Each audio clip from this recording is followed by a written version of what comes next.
Welcome to Your Mac Life for Wednesday, December the 12th, 2018. This is show number 1198. I'm Shawn King. I'm Melissa King. You're having way too much fun with your avatar, aren't you? It's too fun. Your little emoji. You're just having a blast with it. Uh-huh. You were sticking her tongue out and making O faces, and it was pretty funny. Oh, it takes a while for the tongue to... What do you mean? Can you do the roll tongue thing? I was just... I guess not. Yeah, Well, that just looks like I'm a bit vacant. Yeah, let's just not go there. Let's just leave that alone, shall we? Before somebody gets in trouble and says something inappropriate. Okay. Probably me. Probably you. Probably me. Folks, on tonight's show, as always, we'll talk to our good friend Jim Dalrymple of The Loop at loopinsight.com. Jim's going to join us and talk about the subscription services. He just posted a story up in The Loop about one of his favorite apps, DJ, has gone to a subscription model. We'll talk about subscription models in general, and then we'll talk about Bloomberg. Should Bloomberg apologize? A story of supposedly Supermicro and Apple and Amazon have all been hacked by the Chinese. No one's found any evidence of it whatsoever. Should Bloomberg apologize? We'll talk about that. And in our starting point photography segment, we're going to talk to finish up our segment on Christmas gifts for the photographer in your life or for yourself, photography-wise. Don't forget, you can join us in the IRC chat room. Our friend Monty has set it up so it's really easy to join. Just go into our website, yourmaclifeshow.com. Right there below the video, you can add your name, and you will be dropped into the IRC chat room with all the other cool kids there. Don't worry about if you're not familiar with IRC. It's easy. Everyone's nice and friendly there. We've got good cops there that will boot anyone who's rude to you. No one will be rude to you. Trust me, no one will be. So join us in the IRC if you're tuned in live. As always, send us emails to onair@yourmaclifeshow.com. If you are shopping this holiday season, and who, for God's sake, isn't, if you're shopping via Amazon, please go to our website first at yourmaclifeshow.com. Right there on the left-hand side, any one of those things that's on the Amazon pick of the week, choose any one of those. You don't have to buy that thing. If you buy that thing, we get extra money for it. But if you click on one of those links, it sends you to Amazon through our affiliate code. Anything you buy on Amazon during that little session that you're there, we get a few pennies for. So we'd appreciate it if you guys would do that. And also, you can enter our contest, zag@yourmaclifeshow.com, if you want to win a prize from the nice folks at Zag. Mophie, Bravin, iFrogs, Invisible Shield, all kinds of cool stuff from zag.com. Check that out. Oh, yeah, what happened to Shawn's goggles? Right here. I forgot all about them. I think everybody must like your goggles. For those of you who are or even aren't going with us to Lisbon next March 23rd to 30th, our Christmas, everyone's doing Christmas sales. So I thought I would do a Christmas sale. And our Christmas sale is, I will pay you $100 if somebody signs up to the trip and uses your name. I'll pay you $100. But wait, there's more. And they get $100 off the price. It's $750 right now. I will give you $100. They get the this is per person. They would get the deal for $650 a person, and everyone's happy. So send me email to Shawn@yourmaclifeshow.com or any one of my other email addresses for more details. For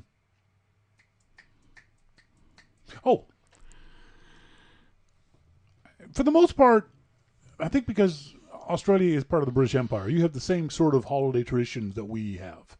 Except, we have reindeer pulling Santa's sleigh, you have kangaroos. Mm-hmm. I actually saw that in a display and went, oh yeah, that would make sense. No, while I was growing up, it was the Santa and snow. Was it? Reindeer. Okay. Oh, yeah. It's only a recent thing that... Until Australia came into its own and thought, hang on a minute. Right. Yeah. They have wombats pulling the stuff. Mm-hmm. So are there any traditional Australian Halloween TV shows or movies? No. Like, does Paul Hogan do one? He's the only Australian actor I know, comedian I know. So are your traditional holiday TV shows and movies the same as ours here in North America? Yes. So you are familiar with the holiday movie. You've seen A Wonderful Life. Oh, yes. Did you like A Wonderful Life? Oh, yes. See, I've never seen it. I've never once seen. I've seen bits and pieces of it that show up on commercials or YouTube clips and things like that. But I've never actually watched the movie, and I literally have no interest in watching the movie. Mm-hmm. Do you know why A Wonderful Life is on every station every Christmas? It's a traditional Christmas movie. It's not. The copyright owner forgot to file copyright. It's a Wonderful Life is copyright free. Anybody can play it anytime they want, anywhere they want. Oh. So this is just free content for TV stations. Okay. It's not because they think it's a holiday movie or whatever. It's because it's a free movie. Okay. Miracle on 34th Street. Mm-hmm. Familiar with it? Something you watched when you were a kid in Australia? Yes. One of my favorite Christmas movies. Yes. I loved it. And Me too. A lot of people don't realize, especially in our demographic, our age group, the little girl is Natalie Wood. It's Natalie Wood. The famous actress Natalie Wood. Mm-hmm. Love Miracle on 34th Street. Me too. It's probably one of my top 3 favorite Christmas movies. For some odd reason, in Nova Scotia, one of the channels is called CTV, and we had ATV. CTV is Canadian television. It was that time the only commercial broadcaster in Canada, and then the local affiliate was called ATV, Atlantic Television. Okay. For some reason, Atlantic TV, ATV, every Christmas at noon played their traditional Christmas movie, which was Wizard of Oz. Oh. I don't know why. That's a strange. That's not a Christmas movie. It's not in any way, shape, or form, and yet we loved it as kids. That's the thing we sat down to on Christmas Day at noon and watched. We watched The Wizard of Oz every single year. Huh. And it's still one of my favorites. It's a great movie. I love the movie, but it's odd. They think that was a Christmas movie. White Christmas? With Bing Crosby? With Bing Crosby? Oh, yes. I mean, I've seen it. Never seen it. I wouldn't watch. I mean, I saw it when I was young, but I wouldn't watch it again. A Charlie Brown Christmas. For some reason, I just love to have it on at Christmas time. Yeah, but you say you don't sit down and watch it. Well, most of the old Christmas movies that I know and love now, I just love to have them on in the background while you're cooking or just during the day. I found A Charlie Brown's Christmas doesn't age well. I liked it as a kid, and we watched it every year as a kid. But as an adult, I have no interest in watching it anymore. Yeah. Which I find kind of interesting. Yeah. I don't know why I feel that I wouldn't sit down and watch it, but I like to have it on. Yeah, for me, it's. I know it's a Christmas thing. I know it's traditional, but I literally have no interest in seeing it ever again. No, I understand that, yeah. How the Grinch Stole Christmas. The 1966 version, of course. Oh, yes. Classic. Yeah. Love it. Mm-hmm. We'll watch it every single year. Mm-hmm. Every year, I will. If it's on TV, I will watch How the Grinch Stole Christmas. Mm-hmm. Love it. I love singing the song. I love Max the dog. I love little Susie Woohoo, whatever the hell her name is. Everything is fantastic, and I love it so much. I refuse to watch any remakes of it. I didn't see the Jim Carrey version, which apparently was good. I didn't see it because apparently it was awful. And now there's a new version out this Christmas, and I'm not going to see it either because the original was perfect. It was half hour. It was a tight half hour. It had a guy. It had Boris Karloff did the voiceover for crying out loud. Mm-hmm. You can't get any better than that. So no, I'm never watching it. And the other ones. And then there was that cute little funny animated one, Rudolph the Red-Nosed Reindeer, or. And it was just little characters. It was claymation, wasn't it? I think was it claymation? Yeah, yeah, I remember that one. And then a very famous man did the voiceover for that one. For the Rudolph one? Yep, he was Father Christmas. Oh, was it Burl Ives? It was Burl Ives. Yeah, I remember that one. A Christmas Story. Yes. I've never seen it. Oh. I've never seen it. It's the one with the little boy, little blonde-headed boy with the glasses, right? It's got Darren McGavin in it. He wants a Red Ryder BB gun. BB gun, yeah. Oh, it's a classic Christmas. Never seen it. You would love it. It's hilarious. Really? Are you sure? Oh, it's very funny. Because to very me, cute. my mental image of it, again, not having ever seen it, is that it's very saccharine and sappy. Well, it is, yeah. Is it? Yeah. Okay, all right. I don't want to see it. It's a silly Christmas movie. Scrooged. No, it's Bill Murray being Scrooge. No, I don't watch that one. Now, I will watch A Christmas Carol every single year, the 1952 version with Alistair Sims. Love that. Mm-hmm. Love that one. I think it's amazing acting and fantastic, but you don't want to see it. Oh, the Christmas. Say that again. Christmas Which one? carols with. Oh yeah, no. Really? Why No. not? I don't know. I find that interesting. You wouldn't want to watch that particular version or any. You don't like any version of A Christmas Carol with Scrooge. I've seen it many times. Yeah. The black and white one. And I love Charles Dickens. I love Charles Dickens. I've read all of his things. So, I would watch it with you. A National Lampoon's Christmas Vacation. Isn't that very silly with what's his face? Griswold. So I got to assume it's Chevy Chase. Chevy Chase. Never seen it. No interest in it. No. Don't care. Home Alone. Well, that's just silly. That's great for the kids. I didn't know that was I've never seen it. It's a Christmas movie. They're going away for Christmas. I didn't know that. I didn't know. I hate that child. And he gets left at home. Macaulay Culkin. As a child, as an adult, he's an idiot. But as a child, he just annoyed me. And I had no interest in watching the movie. Now, Rory, our son, wants to watch it. Rory'd like to see So I'll watch it with him. Yeah. But I've never seen it because I had no interest in it myself. No, it's kind of silly. The most surprising Christmas movie or TV special that I knew I was going to hate. Because the actor, Elf. Loved Elf. Oh my God, that movie is hilarious. I can't believe that every year comes around, I think, all right, I'll watch it again. Every year it's a good movie. It's because he's so good at it. And James Caan is... it's very funny. I generally dislike Will Ferrell. I don't know why. Yes, I recognize that he's a funny guy, but for some reason, the movies he's made I don't like. Adam Sandberg is another one. Hate Adam Sandberg movies. And so I don't know why I watched Elf. I think, you know what? I think I may have watched it on my own one Christmas because I was bored. It was on TV. And because I didn't see it in the theaters. And I started watching it and went, oh, this is stupid. That was kind of funny. Oh, yeah. He's so silly. And it just draws you in. He's perfect. Does. He's perfect at it. Utterly, absolutely perfect at it. So yeah, Elf is definitely a movie I'll watch again. Dave D points out the music in Home Alone is John Williams. Monty says if you can find it, watch Patrick Stewart's one-man reading of Dickens' A Christmas Carol. Oh, I love his voice. Now, see, Dave D says his favorite Scrooge or Christmas Carol is George C. Scott. Oh, now, I do like that one. I like that one. I like the Alistair Sims one much better. Dave D, Guilty Pleasure, The Santa Claus with Tim Allen. Oh, Dave. Oh, I just lost so much respect for you, dude. That's just so guilty pleasure or not, I mean, come on. I watched it once, and I will admit I like the concept, like the idea of it. I'm just not a huge Tim Allen fan. I like Tim Allen. You do? I do. I've never. Now that I know that he's a raving lunatic, I don't care about him. I never watched his Home Improvement show. I don't know that he's a raving lunatic. Yeah, he's a loon. Oh. But yeah, I just never had any interest in him. Yeah. Oh yeah, he is. He's Dave says.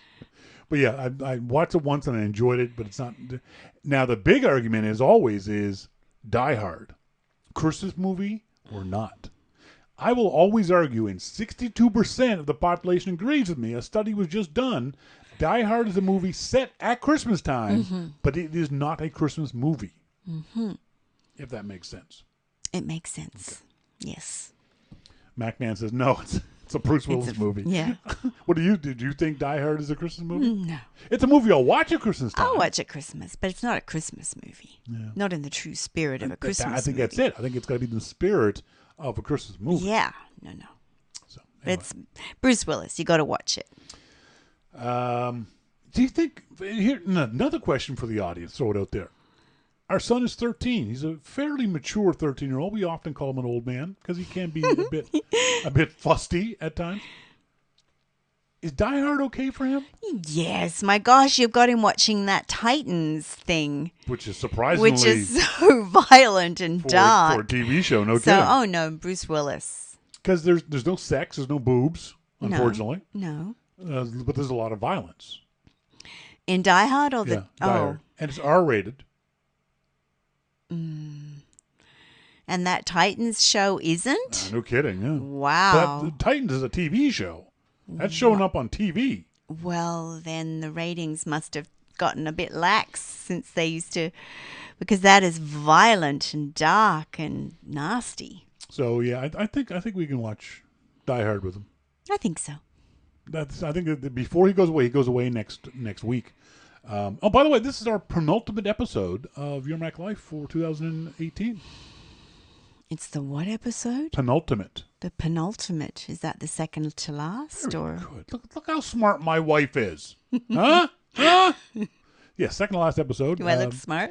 Unfortunately, we're not going to get to episode number 1200 this year. It'll be the first episode of next year.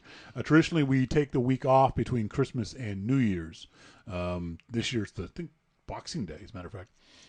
So, yes, next week will be the last show of 2018. So, hopefully you guys can come and hang out. But Rory going off to visit his dad next week. So, we got to jam in a bunch of Christmas stuff between now and next Tuesday. Mm-hmm. I think we're double headers all the way through. Yeah. I think Elf, Die Hard, Home Alone, triple headers. Yeah, we do have a lot of silly Christmas movies to watch. We do. Folks, later on the show, in our starting point photography segment, we're going to talk about more Christmas gifts to give the photographer in your life or to get yourself as the photographer. And we're talking to our good friend Jim Dalrymple of The Loop coming up right after this. This is Your Mac Life.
Folks, welcome back. This is Your Mac Life. Thank you very much for joining. You wouldn't believe what he was calling me while off air.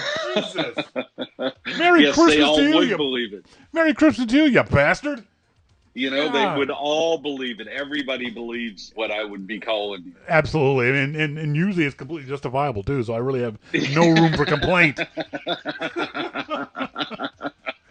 You posted a story up on The Loop today about an app called DJ. First of all, explain to the audience what the DJ app is. So DJ is basically what it says. It allows you to use loops and music and things to DJ, but it's extremely smart. So you can put songs together based on the beat, and it will seamlessly crossfade and all of that. I mean, this thing is so smart, it's crazy. How smart of a music app it is. And it's fun just to play with. Yeah. But professional DJs are using this. And the guy, Kareem, the guy who made it, was a DJ with like records and, old time DJ. So he knows this business well. Yeah. And I said in the thing that I posted that I love DJ, the app, and I love the people behind it. And I've met with him so many times, and had coffee with him and had a beer with him, and he's so passionate about music, and he knows this section of music so well because he used to do it, that it's fascinating just to listen to him and say, now we wanted to be able to do this. And when you look at what the app can do, you're just thinking, wow. I mean, this is incredible to be able to do that. The story you posted up on the Loop is DJ for iOS adopts subscription model and free download. A little bit more. After more than 8 years as a paid-for app, DJ for iOS is changing. They're moving to a single universal app as a free download, offers everything you need to DJ, along with an affordable new monthly pro subscription service with power user features. There's a lot of apps, a lot of companies that are moving to this kind of model. Famously, Adobe has done it. Our friends at Agile Bits with 1Password has done it. Some others have done it. Market Circle did it. Yeah, that's right. That's right. Various companies have done it in various ways to various levels of success. Is this a good thing? Is it a good thing specifically for the DJ app, and is it a good thing in general, do you believe?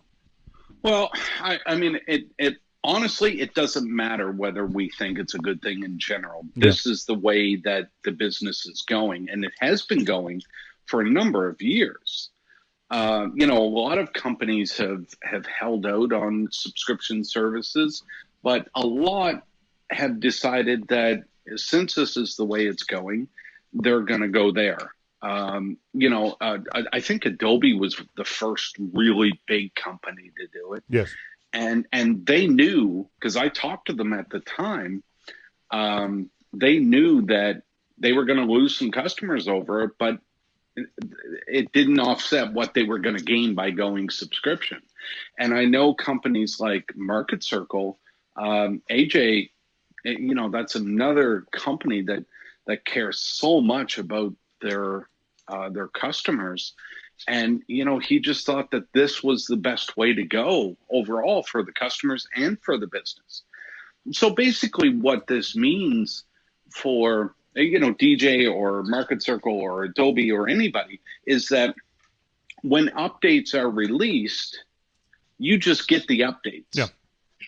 There's no, you buy a software package, a version of a software, and then the next big one comes out and you have to buy that. Yes. And the next one and you have to buy that. Well, that's not the case with the subscription model. You get everything. And in the case of DJ, if they release new loops or new video or whatever it is, you get all of that immediately. Yeah.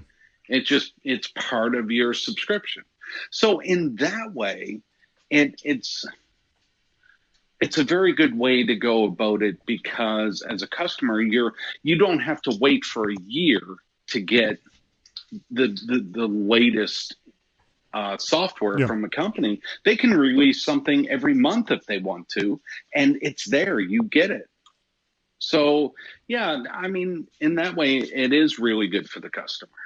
But whether customers will buy into it, that's another thing. Now, we look at DJ being on the iOS App Store, and we may say, well, that's a consumer product. Yeah. But in actual fact, DJ is used by a lot of pros in the business. So, they would probably, for them, that's a no-brainer. Sure, I'll pay you whatever you want for all the newest stuff, no big deal.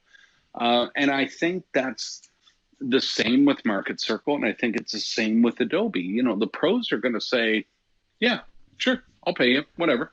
I think that's part of it too. I remember when Adobe announced the Creative Cloud subscription service, and I talked to some folks at Adobe, and behind the scenes, they were saying very similar things, that pros will buy this, average consumers won't. Okay, we'll lose those people, but we're a pro software. This is the Photoshop and Lightroom and those kind of things, at least in Adobe's mind, are pro software that average consumers use, as opposed to the other way around, if you understand what I'm saying. Yeah. And so Adobe didn't have much of a problem, again, behind the scenes, with losing that whatever percentage of customers that was going to happen, who weren't going to buy their software outright, because, and as it's been proven to be ever since, Adobe knew they were going to make a lot more money off this recurring revenue stream that we're getting, this $10 a month or $20 a month they're going to get from X number of users. It was going to offset whatever number of users they lost. And I got to assume that most other companies are doing that sort of balancing act. The problem is we have grown up in the software industry with the idea that we own the software, that when I buy a piece of software, it's mine. It's on my computer. I can do what I want with it. It's not really true, but that's the theory in mind, where it feels like subscriptions, you're just renting the software. Is that accurate? Well, it is accurate, but let's be clear. You and I have grown up where we own software, but the people today have grown up more in a rental model. Spotify and Apple Music and things like that. So for them, renting software is not that big of a deal. Yeah. Renting anything is not that big of a deal. So they can go out and you say, as a new DJ, you want to just put on a show. Well, you can download DJ and have a lot of control over what you do, a lot of access. You can do a lot of stuff with the free app, and that's all good.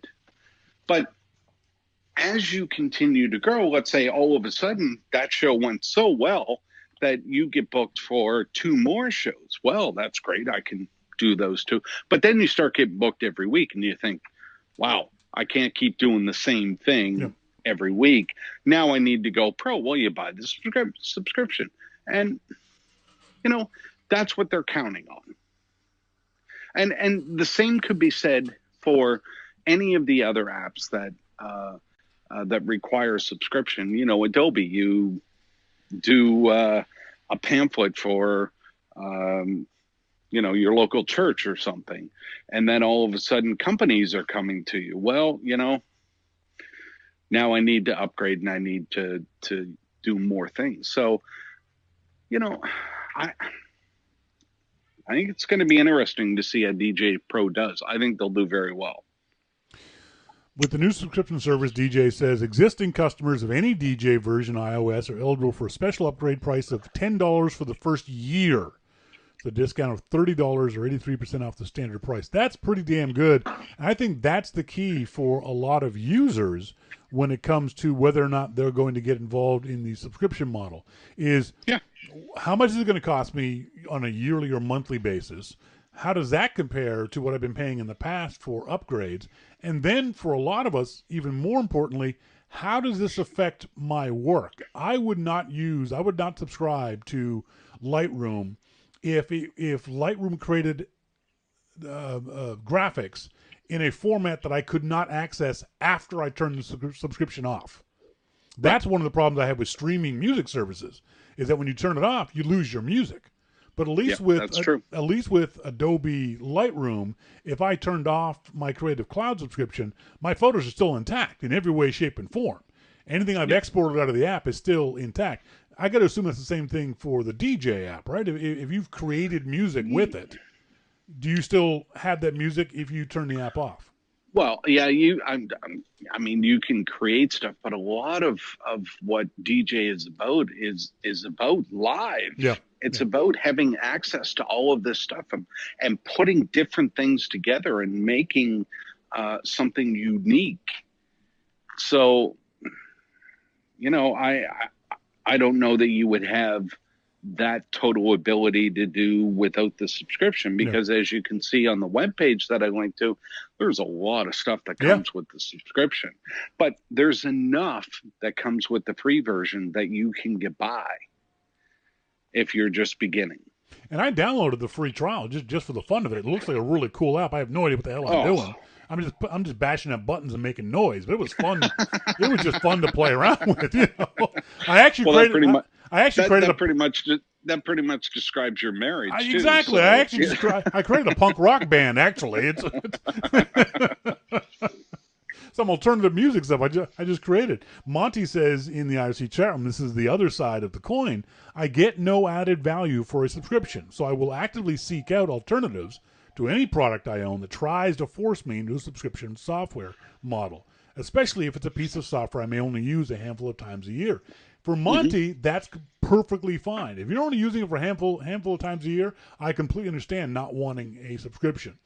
If you're using it like I am with Lightroom every single damn day, the $10 a month is well worth it for me.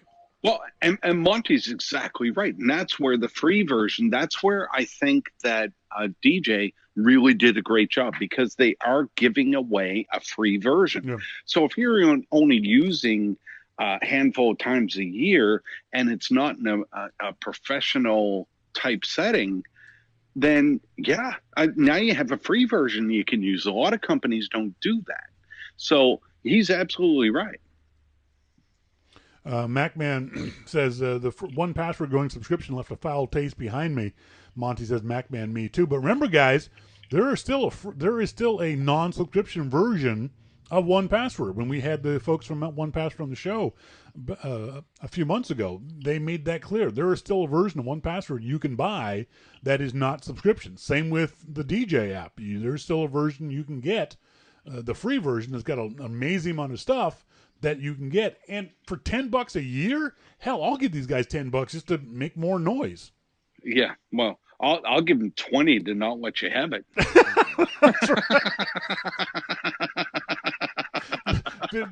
25 not subject me to that shit. Yeah, exactly. That's right.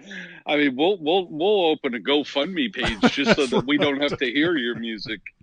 It is funny though. These kinds of apps.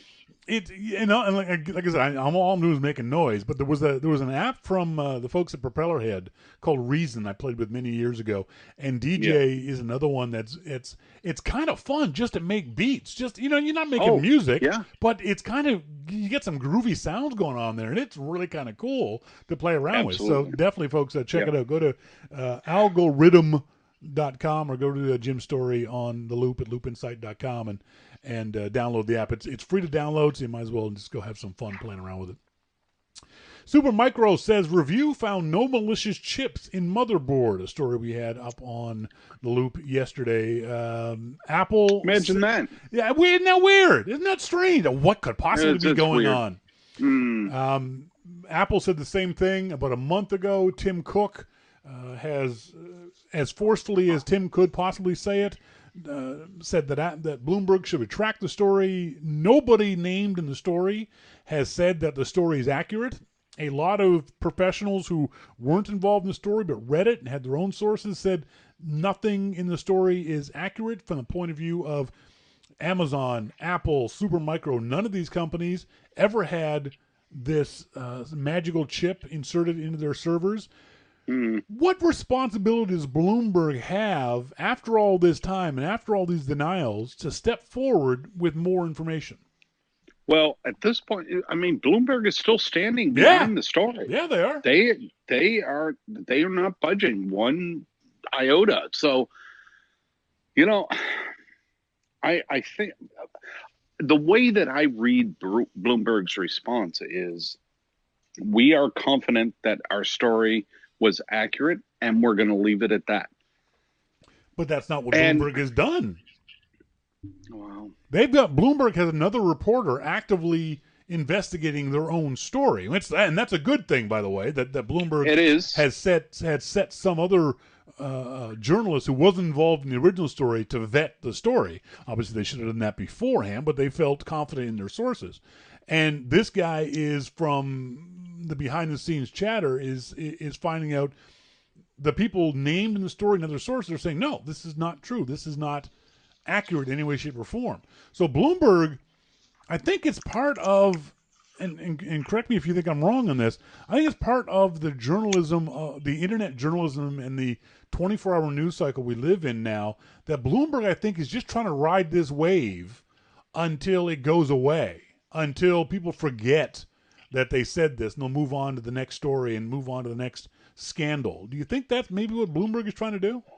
Well, I mean, for somebody, Bloomberg is shifted a few years ago to try and get the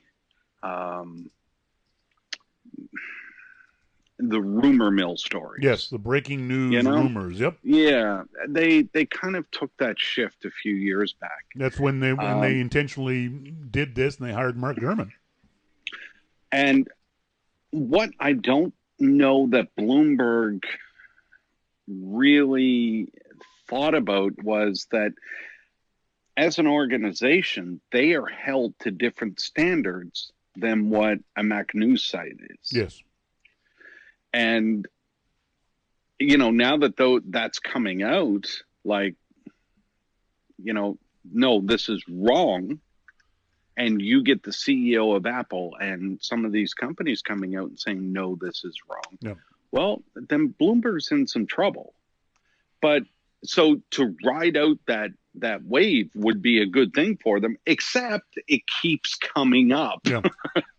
You know, so it's hard for them to ride out that wave. I don't know. I mean, do you have what percentage do you think that Bloomberg is right?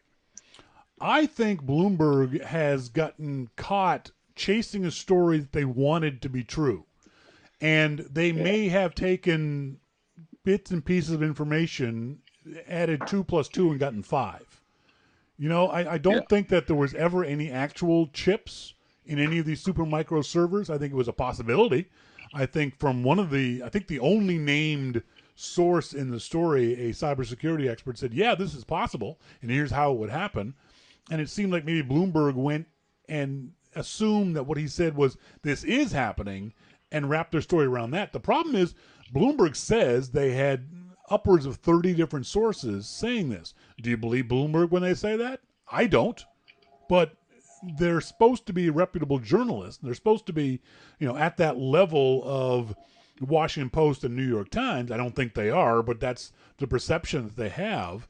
And they have a responsibility to get this right. And when no one else can, because you see this all the time, the New York Times will break a story, and then the next day the Washington Post will have filler of that story because they're like embarrassed they didn't break it. So like, you bastard, we'll find our own angle. Nobody else has found their own angle of the Bloomberg story. And that, to me, tells me the story is wrong. Well, I mean, there's a lot of little things that you can look at on this story in particular where you can say, yeah, this doesn't really pass the smell test. Yeah. You know, so, I mean, the fact that Apple went through all of its chips, and you've got to know that a company like Apple is going to go through all of those chips anyway. Yep. At the very beginning, before they ever install anything, they're going through to make sure that not a single one is vulnerable. So I don't know. I think Bloomberg got caught. I don't have a very good feeling percentage-wise that they're right. But they still must, because they're not willing to back down.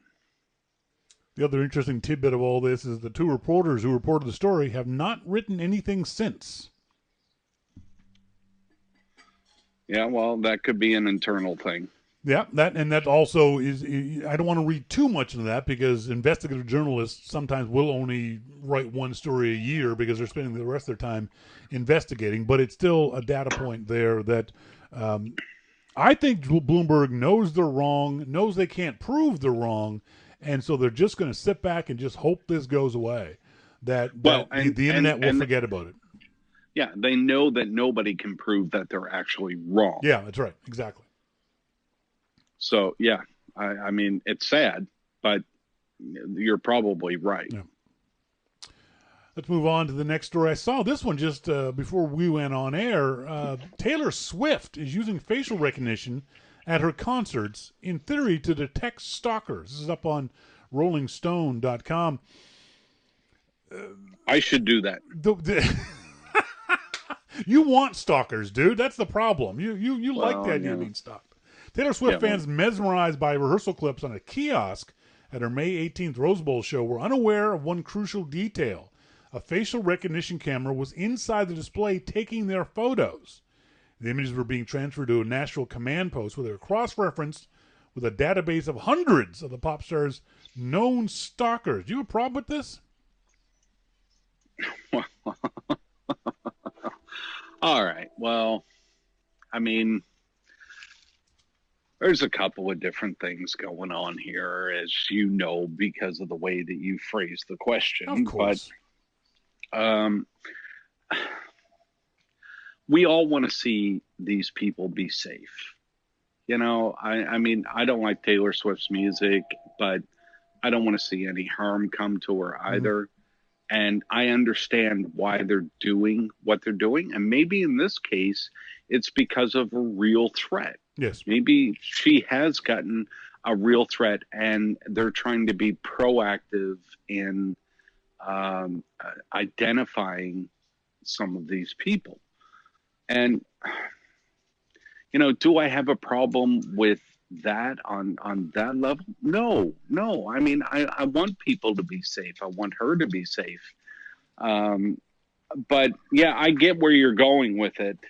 And, you know, if they had a thing up that said, oh, by the way, we're you know, doing facial recognition on your face, is the stalker going to come in and be captured by that? No, absolutely not. He's not. Well, she's not. As the story says, despite the obvious privacy concerns for starters, who owns those pictures of concert goers and how long can they be kept on file, the use of facial recognition technology is on the rise at stadiums and arenas, and security is not the only goal.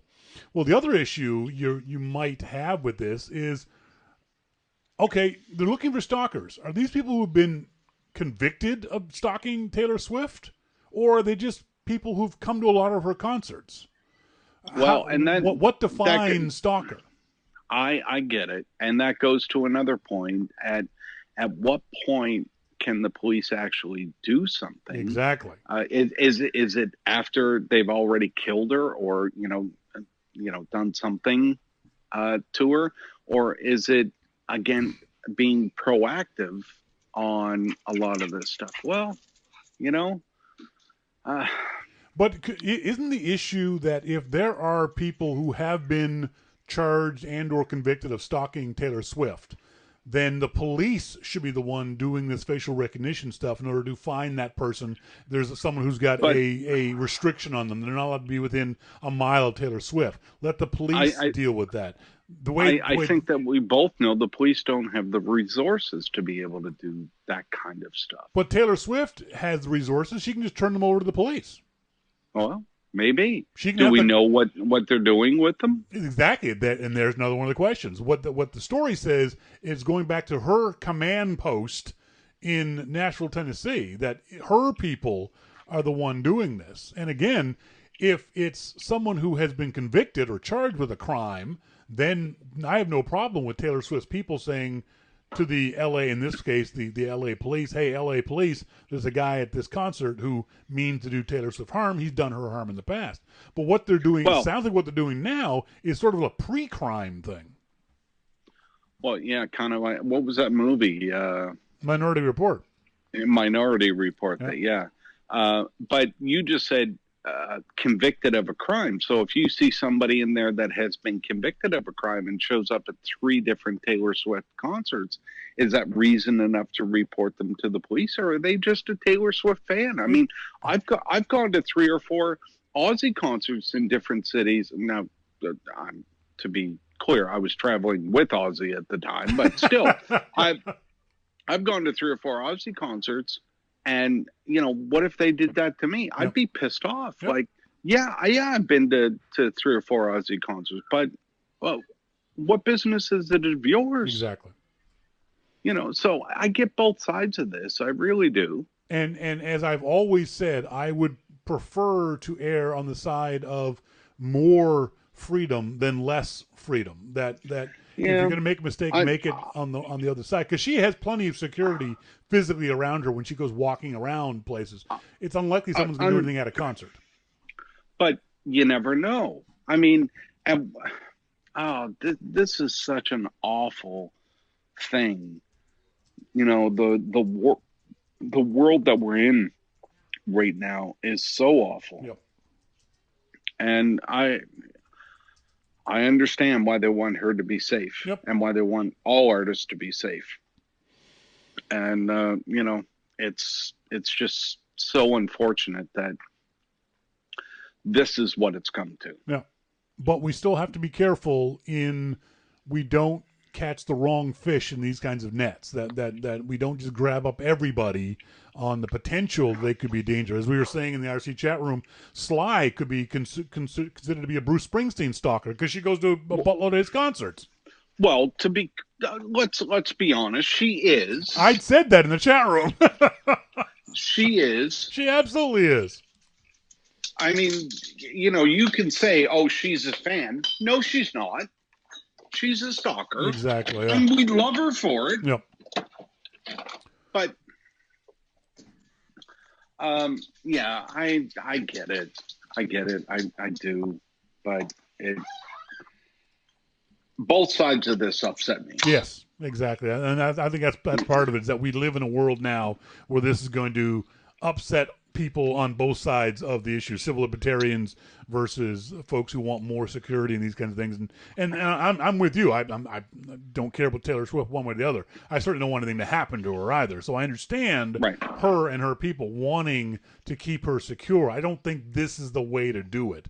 This surreptitious photographing everybody at her concert. Well, I mean, if you've ever been to London, and anybody that's ever been knows that there are CCTV cameras on every corner, multiple cameras. You are being watched all the time. The people of London are the most surveilled city. London has more surveillance cameras than any other city in the world. Yeah. So that you're being watched. Just walking outside, you're being watched. Yep. So, that's not really the case in Canada or America. That's not how we do things here. Should we? Well, there's an argument to be made for that, because the British police can just pull up CCTV from anywhere they want, any corner in the city, and see what's going on. Yep. I don't know. I see both sides. It's a question that's going to come up more and more as this technology gets easier to use and more accessible to people like Taylor Swift. This was before 10, 20 years ago a government-only thing, and now almost average people can have access to this stuff. So definitely going to be something we're going to be talking about. Taylor Swift has more money than most governments, so so she can do whatever she wants. I mean, and certainly more power too. That's for sure. Yeah, folks, been talking to our good friend Jim Dalrymple of the Loop at loopinsight.com. He's here each and every week. We'll see him again next week for our last show of 28 Thing. Thanks, Jim. Thanks, Shawn. Talk to you next week. See ya. Bye.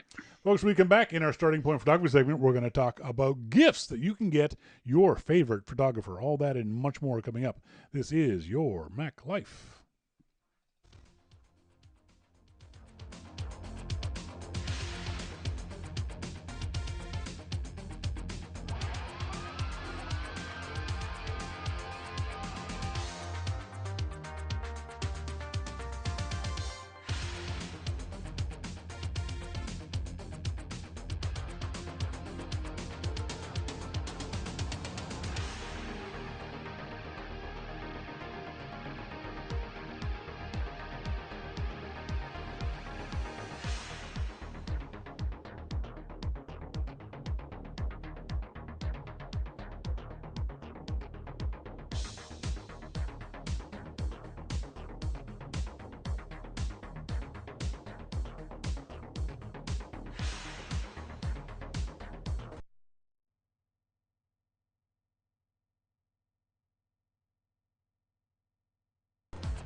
Welcome back, folks. This is Your Mac Life. This is the starting point photography segment of Your Mac Life. Giving a wave to everyone out there. Wave again. There you go. How you doing? We were talking on last week's show about gifts to buy the photographer in your life, or gifts for yourself. And someone suggested to me by email, a great gift is, if you don't know what they want, I can guarantee you, even a hobbyist photographer will like this idea. Get them a gift certificate for a print of their photography. Well, you can't say that while you walk out and what is she doing? What are you doing? That's a nice idea. Yeah, so whether it be Shutterfly or one of those other companies that will do, and you can do a search for them, there's all kinds of them, that will do prints or books, a gift certificate for a book, so they can get their own book printed. Any number of sources for that as well. $25, $50 gift certificate so they can get a book of their images printed.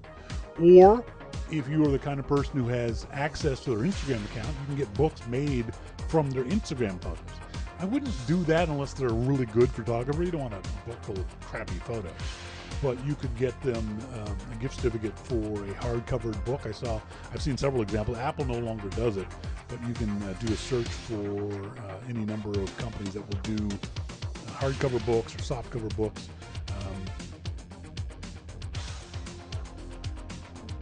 We got a nice one done for $10 because it was on special from a company called Powerbow Press. For those who may be familiar, the company that used to be called Photo Jojo, they were a photography gadget site, has moved into the printed book space, and this is it's called Powerbow Press, P-A-R-A-B-O Press.com, and these are just a book. It's a soft cover book of Instagram photos that I just went out and grabbed just as examples, just a bunch of photos that I had posted on Instagram. And it came out quite nice.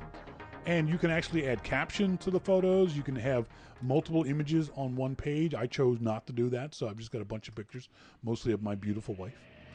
And it's nice. And one of the issues I have, though, is that because it's a soft covered book, the pages curl.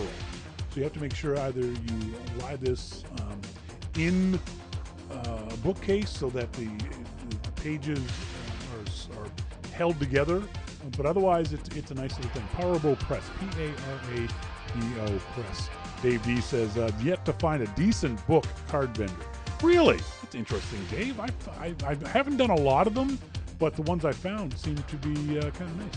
Got the music still going. Sorry. That was we'll talk about that later. I keep letting the music play over, and you folks in the RC chat room need to remind me that the music is still playing. Please tell me that. The other thing is, you can get them a gift certificate for a MacMan says he did. Sorry, MacMan. Sorry. Music's still going. There you go. Yeah. Look at Canvas prints, because Canvas gives all your photos won't work as Canvas prints. It's very specific. Usually landscape photos work really nice as Canvas, but Canvas gives a really interesting painterly effect to your photos. I've got over there, one of my favorite photos, the strawberry, is on Canvas. One of our listeners got it for me many years ago, and it looks great. And all these years, it still looks fantastic. DH says, Shawn, comic book protector should hold pages from curling. Thanks very much, DH. As we said before, there's all kinds of books you can get, Beyond Exposure. I couldn't find it last week, and of course, as soon as the show was over, I found it. This is the first edition of the Beyond Exposure book from Brian Peterson. Amazing book. This is the book that got me into photography. It's the reason why I'm a photographer, was because his writing style was so good and so easily understood, and his instructions were so good that I immediately wanted to take more and better pictures because of this book. So if you know, in particular, a DSLR shooter, it's called Understanding Exposure from Brian Peterson. I think it's up to its third edition, so check that out. I love pimping that book. Yeah, Monty, that's a great book. I agree. We talked about camera lens bundles, the camera buckle thing. Don't get the camera buckle thing. That's off. Oh, do not, Melissa will attest to this. Do not buy any of those portable printers that use the zinc ink, Z ink. They're all crap because the zinc ink itself is crap. The printer itself may work well. I reviewed badly my review was very good. The product was shitty. The Life Print photo printers, utterly useless, terrible. It might be useful for a kid who wanted to take photos of his buddies, of his friends, and print them off and give them to his stickers and that kind of thing. But it's too expensive for that. It's going to be $200 plus paper. The image quality just isn't there on any zinc printer. I think HP makes them, Canon makes them, Sony makes one, this LifePrint one, because they all use the same ink technology. It's going to be true of all of these compact printers. If it uses the zinc technology, do not buy it for a photographer or for yourself. I'm telling you right now, save your money.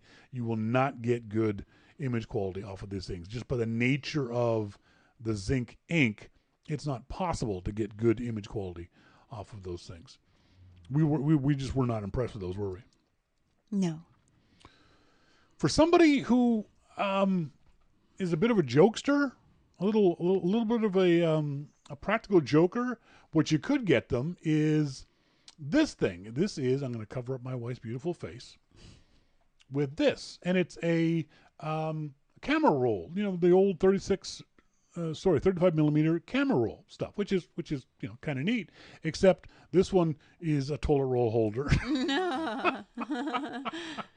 Oh, I see. It makes the toilet paper come out in the correct way. In the correct way, too, exactly. Yes, so if you wanted to have a practical joke as a for somebody, you could always get them if they were, especially if they were a film guy. It's $12.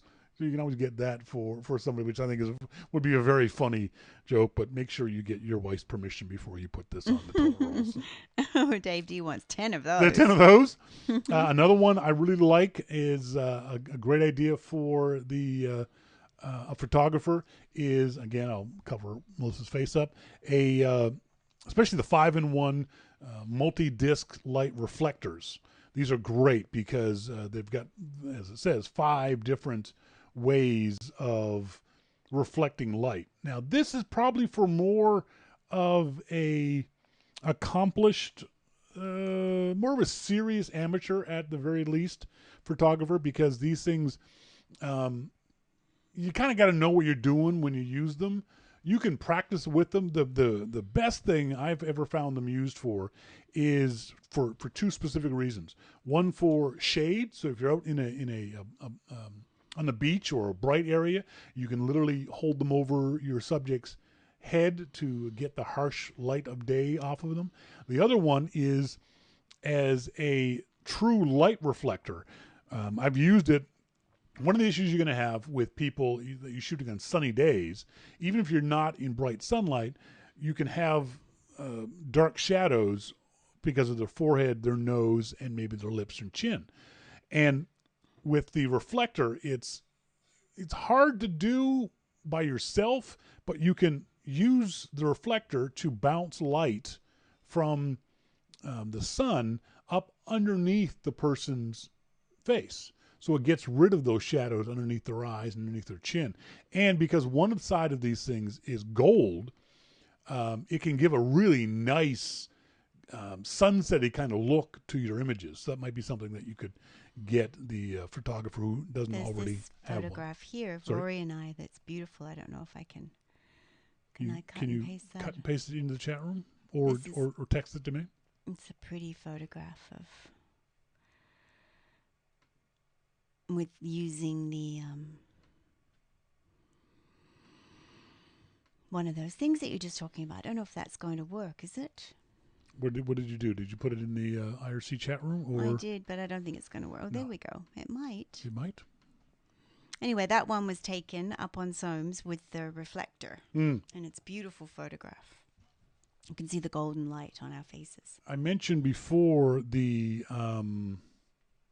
camera strap for that photographer who's still using the base one that came with their camera. There are much, much better camera straps. Hidden it. Damn it. The camera strap I like is from a company called Peak Design. Peak Design makes some really great stuff. Peakdesign.com is their website. They make two things that I take with me all the time. Even if I've got a camera strap around my neck, I'll often walk around with the Peak Design. Why am I going to? I don't want to go to products. Sorry, I'm trying to get to the Peak Design website without it taking me to its store. Product support for travel bag, camera gear. There we go. The capture and clutch are the two things that I've used the most from Peak Design. The clutch is a really neat little camera thing. It goes along and you can see it in this picture. It goes underneath the camera and on top of the camera, and you stick your hand into it. It's like a hand strap. And I really like it because it gives me a really good feeling for the camera, especially if I'm walking through crowds, but I want to be able to take a picture very, very quickly. It lets me have my camera down by my side, but in a way that if I bumped into somebody, it wouldn't knock the clutch out of my hand. It's only $40. It's a good price for this. Peak Design clutch is what it's called. You gotta give that a shot if you can. If there's a photographer, this is the picture that Melissa was talking about that used a reflector. You just see that lovely light. Aww. And I took that, didn't I? Yes, we're up on Soames. Yes, we're That's up on the Soames. one and only That's right. time that Shawn went up Soames Mountain, as he calls it. It's actually a hill, folks. Look how high off the ground we are there, people. What do you think? Is this a mountain or a hill? It's a hill, everyone. My definition of if you can fall off it and die, it's a mountain. So obviously you could fall off this and die. We are several thousand kilometers in the sky. It's obvious. We are not. But it's lovely, the light that Yes. it created. And this wasn't on a golden hour. This wasn't a sunset shoot or anything else like that. It was the middle of the day. It was the middle of the day. And because I used the gold of the reflector, it gave this gorgeous little gold hue to your guys' face. So yeah, the clutch camera is definitely a piece of gear that I would recommend to somebody. And then the other one that I've used on a regular basis is the capture clip. Let me just get this one, the Capture Pro. Oh, sorry, no. No, go back. Again, Peak Design is the name of the company. I think they're based out of Portland, Oregon. I really like their stuff. Show you the capture. So the capture goes on your belt buckle. Here's a good picture of it here. So it hooks into your belt either in the horizontal or vertical position, and then this plate goes on the bottom of your camera, and the plate slides into the capture thing. Now, a lot of folks will say this is how it attaches to your belt. It just slides, and you slide it in your belt. A lot of folks have asked me about this and expressed concern. Oh, how solid is it? I've never had a problem with the capture, ever feeling any way, shape, or form like my camera was going to fall off of my hip. Like I said, this thing is strapped to your belt, and it's made out of solid metal. I got it around here somewhere. Hang on. Oh, there it is. Ooh. Found it. So it this is obviously a newer version than the one I've got. So I think we talked about this before.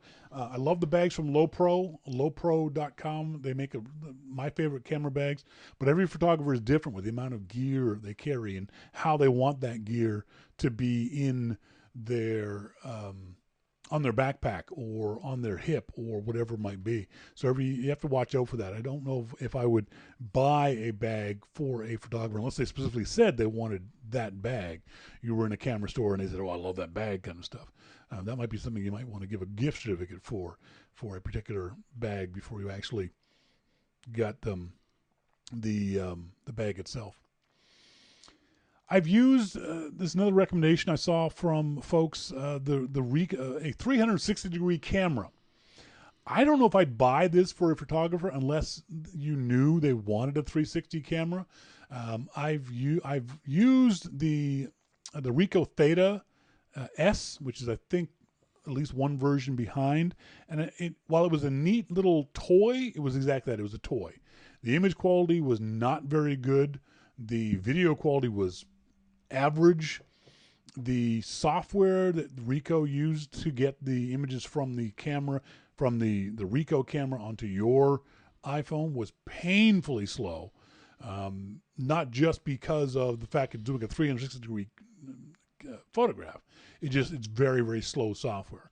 The other downside of 360-degree images is that they're very hard to edit.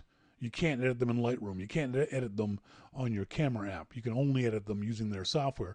And they're not photography guys, so their software isn't very good. So a 360 camera, while it seems like it might be a fun thing, I don't know that I would buy that for a photographer. I would definitely buy this for a photographer. That's kind of cool. I just like the idea of a camera that's the dial on top of your DSLR, showing the AV, the program mode and shutter priority mode. But this camera is for Canon users. Do not buy this T-shirt if your user is a Nikon user, because they won't like you. They'll think. And the reason I know that is because it uses AV, aperture priority, and then for shutter priority, instead of using S, they use TV. That's why I know it's a Canon one. So don't buy that one for the Nikon people, because that'll just make them mad at you. Oh, Dave's gonna buy 10 of those too. Dave's gonna buy 10 of a lot of things. I think we said before, camera cards, great. SD cards, compact flash cards, depending on what kind of camera cards they already have. The hard drives. Hard drives that's right. Is another that's what we talked about on last week's show. One for Damon. Hard drives are easy to get. They're a great little gadget to get somebody. I saw on some list they suggested that you get these are called bean bags that photographers would use. So I can't get a bigger picture of this. And oh yeah, the lens condoms. That's right, Monty. Oh yes, that's right. The covered. The covered lens condoms are definitely when you want to get somebody.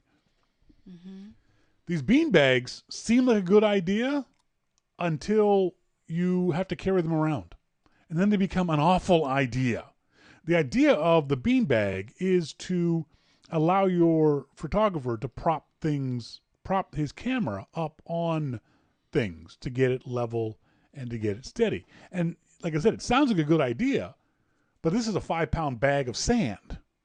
And you don't want to be carrying those things around.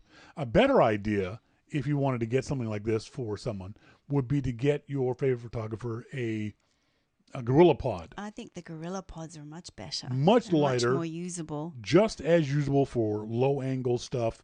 More usable when it comes to wrapping around a tree or tree branches and things like that. Yes, or a bridge railing or something. So that's not something I wouldn't get someone one of these bean bags, because they got to carry it around, and it's a single-use bean bag. It can only be used on a flat surface at that angle, whereas a Gorilla Pod can be used on a whole bunch of different angles.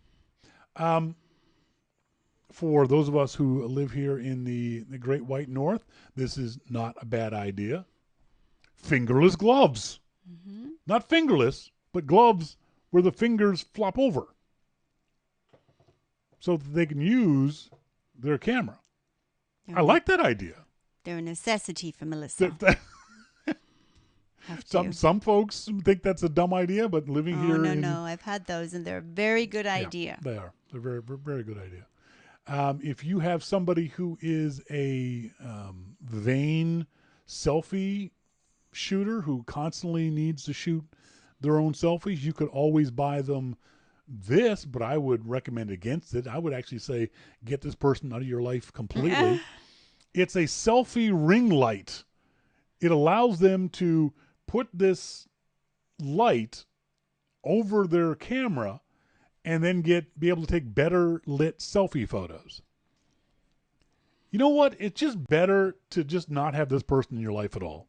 Okay. You don't need a person who needs one of these things. I'm sorry, where does it go? It goes on top of your iPhone.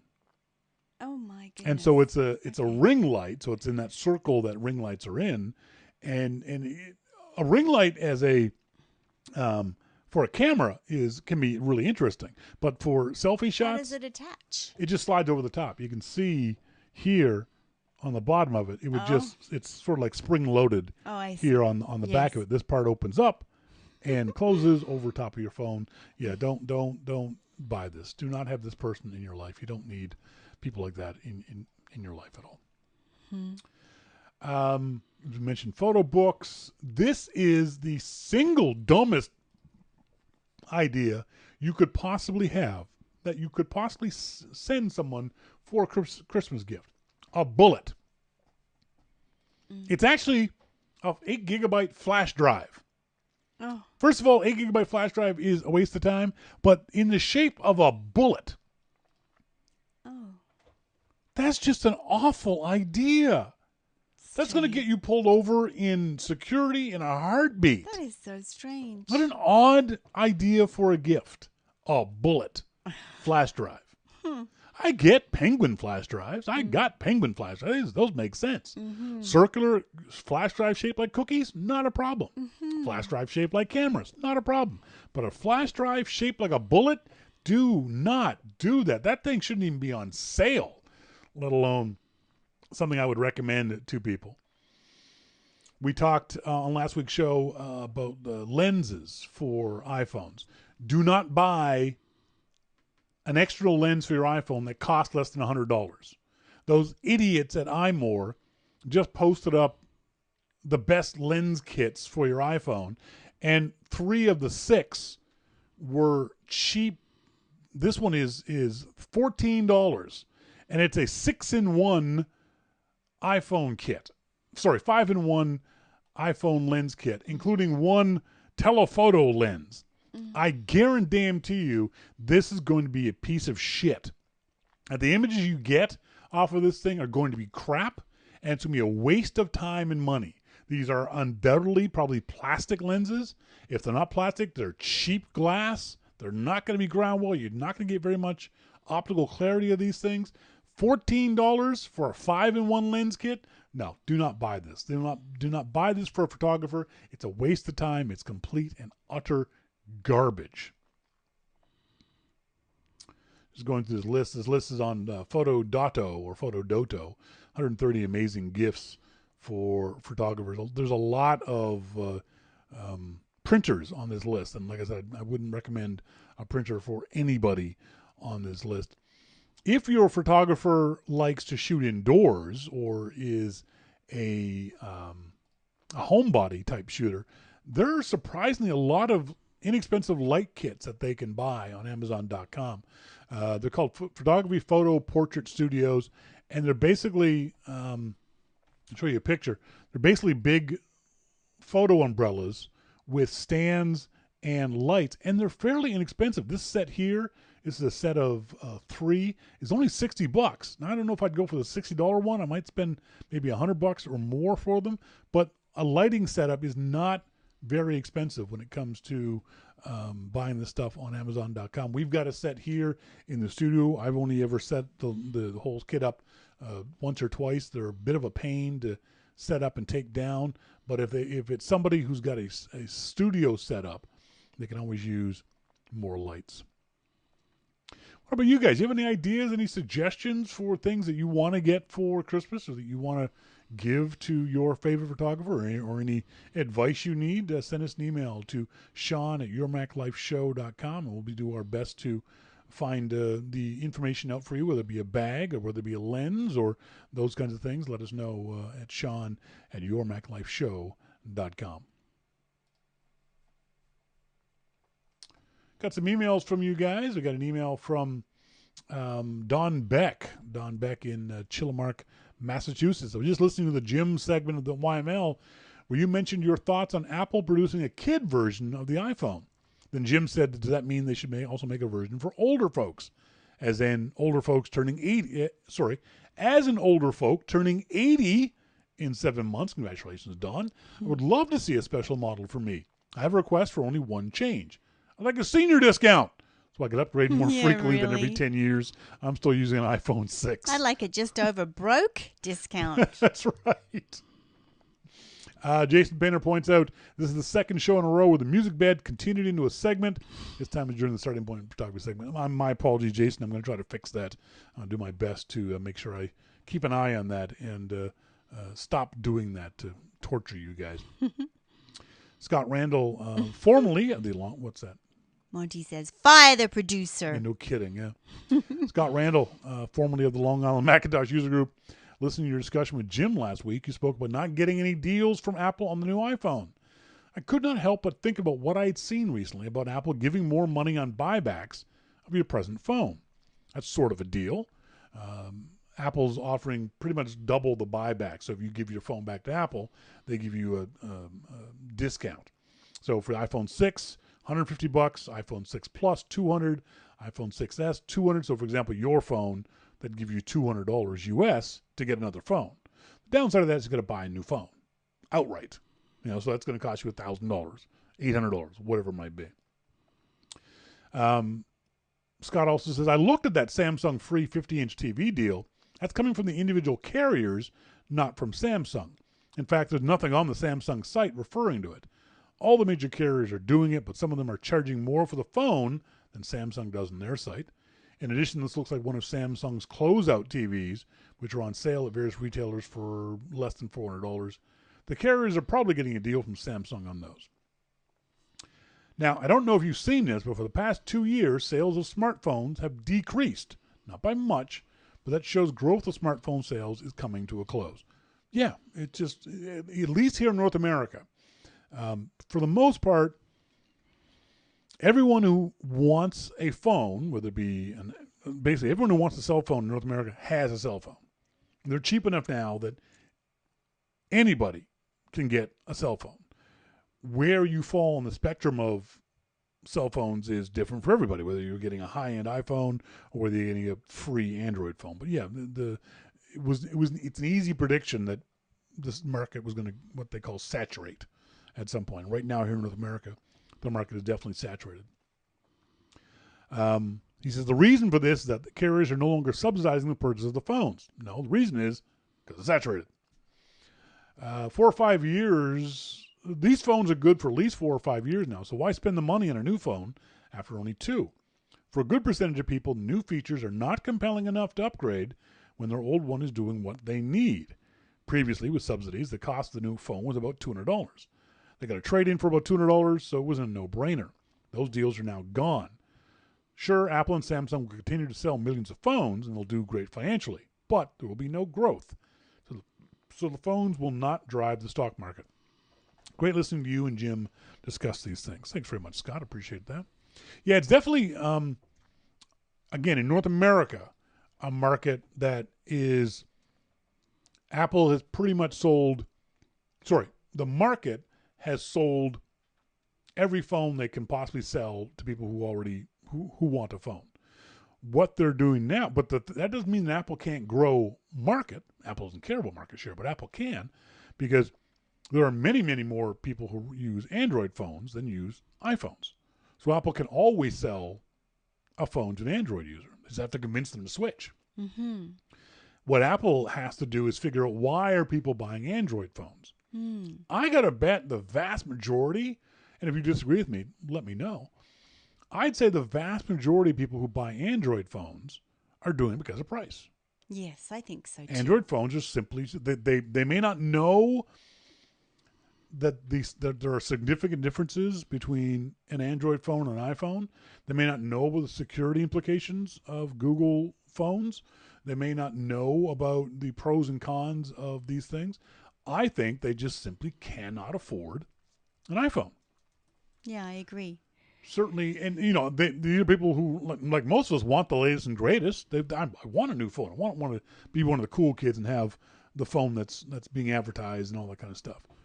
But if that means you're looking at an iPhone, you're looking, at least here in Canada, $1,500 for a phone. It's crazy. And it's hard for a non-techie to justify in their mind spending $1,500 on a phone. Mm-hmm. Even though, for the vast majority of us, these things aren't phones anymore. I don't use my iPhone as a phone. I rarely make or receive phone calls. My iPhone is a small computer. Mm-hmm. And you got to think, now, the problem is, even as a small computer, $1,500 is a lot of money. Yes, it sure is. It's still expensive, but at least helps me wrap my mind around why I'm spending all this money on an iPhone. It's got a great camera for a device this small. I use it constantly for any number of things, whether it be for Siri or for news or for Facebook or for texting my wife or. Hundreds of times a day I'm using my iPhone for any number of things. So that I can kind of justify it in that way. But for a lot of folks, they can't. You have got a smashed iPhone 6 Plus. I mean, your screen, I don't know how you're using your screen. But because you want a new iPhone, you want another iPhone, but the damn things are so expensive, you are willing to use a smashed iPhone than buy a new one. Yes, no, I can't afford a new one. And especially, again, up here in Canada, our friends down in the States think they've got it bad. Oh, dear God, you should see the crap we have to go through. It's crazy. To get new phones. TELUS, which is the service provider we have here in British Columbia, Melissa can get a new iPhone, let's say an iPhone XR, for $110 down. Not so bad. But her plan goes up $45 a month. And at the end of 24 years, she has to give the phone back. 24 months. Sorry, 24 months. She has to give the phone back. Yes, I got to give it back to them. Why did I pay? Why? Yeah, why is my... For the privilege of using one? Exactly. No. Exactly. So it's a lot harder for us here in Canada and other places outside the U.S. because a lot of our American friends, they'll have that plan where they can just flip a phone once a year with AT&T or Verizon, and maybe their plan price goes up $5 a month. Mm-hmm. But hers is going up double. So it's Monty says, I wonder how much it would cost me to buy the screen kit, fly to Canada, replace Melissa's screen, and fly home. That would be lovely because you could come visit us. Absolutely lovely. So yeah, it's a bit different up here in Canada, but yeah, it's hard for a lot of folks to justify the cost of an iPhone. Yeah. As much as you want one, it's hard, especially when you've got a family. Yeah. Oh yes. Yeah. And we have 4 iPhones in this family. Mm-hmm. That's a lot of money on iPhones. And I'm a professional. I should have, I don't even get my email on my phone. Maybe if I upgraded, I'd start to do that. But anyways. Folks, that's it for tonight's show. I want to say thanks very much to everyone who tuned in. Thanks to our good friend Jim Dalrymple of The Loop at loopinsight.com. There was something I was supposed to remind people about, and I've forgotten what it was. We have no prizes? No. No prizes. No prizes for you. But you can still join the ZAG contest. We're running the ZAG contest once a month up until we come back from Lisbon in March. Don't forget, if you... if a friend of yours mentions your name when they sign up for our Lisbon trip, you get $100 off, and they get $100 off. So it's a great deal for you and a friend. Well, they get $100, but that's what you said. Yes, earlier. sorry. I pay you $100. Yeah. It's a finder's fee. I'm paying you $100 to send people to come have fun with me and her. More her. I know both of us. Yeah. I both of us. To be fair. Wouldn't you like to hang out with that pretty redhead? I found a list of the 5 best coffee shops. Yeah, they look so beautiful. Oh my God, don't they? StartingPointPhotography.com. I post a list of the 5 best coffee shops in Lisbon. 4 of them are within a 10-minute walk of our hotel. One of them is next door. So beautiful. Apparently, beautiful. the most photographed coffee shop in Lisbon is next to our hotel. Mm-hmm. That just rocks. I hope they have good coffee in Portugal. I think they do. Yeah. They never apparently thought they about invented that. the Bica, which is apparently a very strong espresso. Ooh, okay. Looking forward to that. Dave D. Damn it, John King, I'm trying. Thanks very much for being tuned in, you folks. Whether you're tuned in live, you're listening to the archive. If you're listening to the archive, please send us email. Let us know that you're tuning in the show and that you're listening. Thanks to all you guys in the IRC chat room, all the cool kids hang out in the IRC chat room. Thanks very much to that pretty girl for being here each and every week. Love you. Funny. I love the avatar. I think the avatar is kind of cool. It is. I think it's very. It is. I don't even have to worry at all about what I look like anymore. For That's the right. Show. I just have to Exactly. just put my avatar up, please. Just put your emoji up. Can you do it like we both? I'm do having it? a bad hair day, so I'm gonna put. Yeah, just can you? Just I use don't my- know. I I don't. just I want to don't. use my avatar tonight, please. No, I don't think you can. I think it's only an iPhone thing. I know. Apple used to have that photo booth, and they still do. I just did a search for photo booth, and photo booth is available. But I don't know. What are the effects on photo booth? That would be I know funny. I know you can't get the. So hang on. Check this out. Oh, oh, God! You look like that Conehead movie, with Dan Aykroyd. So that. Oh my goodness! Oh, don't like it. Not a good look, is it? Oh, it's just not. Oh. I remember when Apple first demoed this, we all thought, oh, this is going to be really cute for about 5 seconds. Yeah. And no one's used it since. No, I don't think it's. No one has ever used Photo Booth for effects since. Uh-huh. Because they're just stupid. Ooh, don't like. This is like Snapchat-y stuff. This was Snapchat before Snapchat. Yeah. Mm-hmm. This is appropriate blockhead. Yeah. Oh, Yeah, they're just dumb. You big Neanderthal. I know. They're just dumb. They're utterly pointless. Again, reminder, if you're doing your Christmas shopping on Amazon.com, please come to our site first. Click on one of our links. You don't got to buy that thing, but anything you do a search for on Amazon.com afterwards, we get a bit of a kickback. You can always subscribe to Your Mac Life at the website, yourmaclifeshow.com. On the left-hand side there, you can subscribe for $2, $5, $10, $15 a month. This is, and I just want to say this before we go. This is a really good time of year for you to throw $5, $10, $15, not at me, but yes, you can. But at content providers, people who create things that you like. I'm obviously much more of a Twitter user than Melissa, but I hate what's called tweet storms, when one person writes like 75 tweets. Oh. It could have just been a freaking blog post. I'm looking at you, Binky. I'm looking at you, John. So annoying. And it just gets annoying trying to read all these tweets. So I use a website called threadreaderapp.com. Oh. And what you do is you select the link or the URL of this tweet storm, put it into ThreadReader, and ThreadReader puts it into a readable paragraph type format. Oh. Much easier to read. Oh. So much better. And so I gave those guys $10 this morning. Because I've been using them all year, and it's that time of year. Give somebody $10. If there's a podcast that has donations, mine, someone else's, give them $10. If spread some Christmas cheer. This is a great time of year to do it. It's a great time of year to tell someone, hey, I really appreciate what you've been doing for the last year.